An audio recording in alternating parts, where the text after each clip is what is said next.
নমস্কার বন্ধুরা, good morning. এই গরমে তোমরা সবাই কেমন আছো? তো সবাই নাজেহাল হয়ে যাচ্ছে, মানুষে এত চড়া রোদ দিয়েছে। আর আমার উচ্ছে গাছটাতে তো বেশ ভালোই উচ্ছে হচ্ছে, কিন্তু কয়েকটা উচ্ছে না আবার হলুদও হয়ে যাচ্ছে, বড় হচ্ছে না কেন বুঝতে পারছি না। কয়েকটা উচ্ছে আবার বড়ও হয়েছে। এই যে কয়েকটা দেখো একদম হয়েছিল, আবার ফের হলুদ হয়ে যাচ্ছে, এগুলো বড়ই হচ্ছে না। তো আজকে সকালে উঠে একদম রান্না করছি। মেয়ের স্কুল থাকলে তো আমার সকাল সকাল রান্না করতে হয় জানো। আজকে সেরকম বিশেষ কিছু করব না, একদম সিম্পল আমাদের জন্য মাছের ঝোল আর ভাত করব। কালকের মাছ এনেছিল, সেই মাছ আমাদের বেশি ছিল, সেই জন্যে কাতলা মাছ এনেছিল। পটল আলু দিয়ে ঝোল করব একদম সিম্পলভাবে। এর মধ্যে একটু আদা রসুন দিলেও হতো, কিন্তু খুব গরম বলে আর দিলাম না। টমেটো দিয়ে কাঁচা লঙ্কা দিয়ে একদম পাতলা করে ঝোল করেছি, জিরে গুঁড়ো ধনে গুঁড়ো দিয়ে মাছের ঝোল। আমাদের জন্য আর বিশেষ কিছু করব না, শুধু মাছের ঝোল আর ভাত। আর আগের দিন রাতে তরকারি ছিল, সেটা ফুটিয়ে নিচ্ছি, হয়ে যাবে ওতে আমাদের, আমরা তিনজনে খাবো। আর আজকে মায়ের একাদশী আছে। আমি ভাবলাম 3 পিস মাছ আছে, কী করে হবে 4 জন, তখন অন্য কিছু একটা ব্যবস্থা করা যেত। তো যাই হোক, তারপর মনে পড়লো যে মায়ের আজকে একাদশী আছে।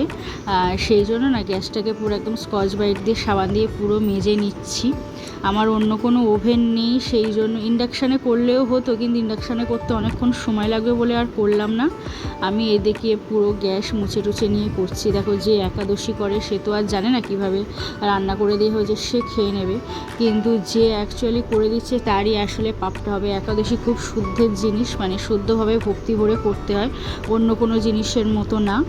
অন্য কোনো মানে যেরকম ব্রত রাখা হয় এতে খুব মানে নিয়মের প্রয়োজন আছে। সেজন্য আমি সব কিছু আগে পরিষ্কার করে নিয়ে তারপরে রান্না বসিয়েছি, ওদিকে চা বসিয়েছি। তারপর মা যেহেতু খাবে সেজন্য সব মুছে নিয়ে।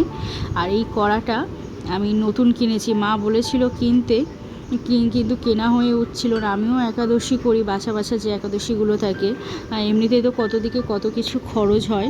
এতে সেজন্য ভাবলাম একটা নতুন কড়া কিনি, একাদশী করলে না একটু নতুন কড়া থাকলে ভালো হয়।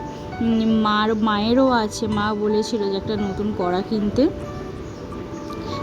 আমিষ মাছ মাংস রান্না হয় ওদের কড়াই করে না, ঠিক খাওয়াটা উচিত না। আর আজকে আলু গাজর আর সোয়াবিন দিয়ে মায়ের জন্য সামা করে দিচ্ছি।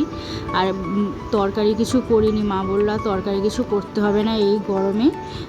ভাজাভুজিও করতে বারণ করছিল, আমি বললাম যে ওতে খাওয়া যায়, সেই জন্য হচ্ছে একটু ভাজাভুজি আর এর সঙ্গে সামা করে দিয়েছি, মায়ের দুবেলা হয়ে যাবে। আর এদিকে মায়ের খেতে দিয়ে দিয়েছি, ওদিকে হাজব্যান্ডও খাচ্ছে, ওকেও খেতে দিয়ে দিয়েছি। এরপরে দুজনে খাওয়া হয়ে গেলে এরপরে আমি খেতে বসবো। তো আজ এই পর্যন্তই, টাটা বাই বাই।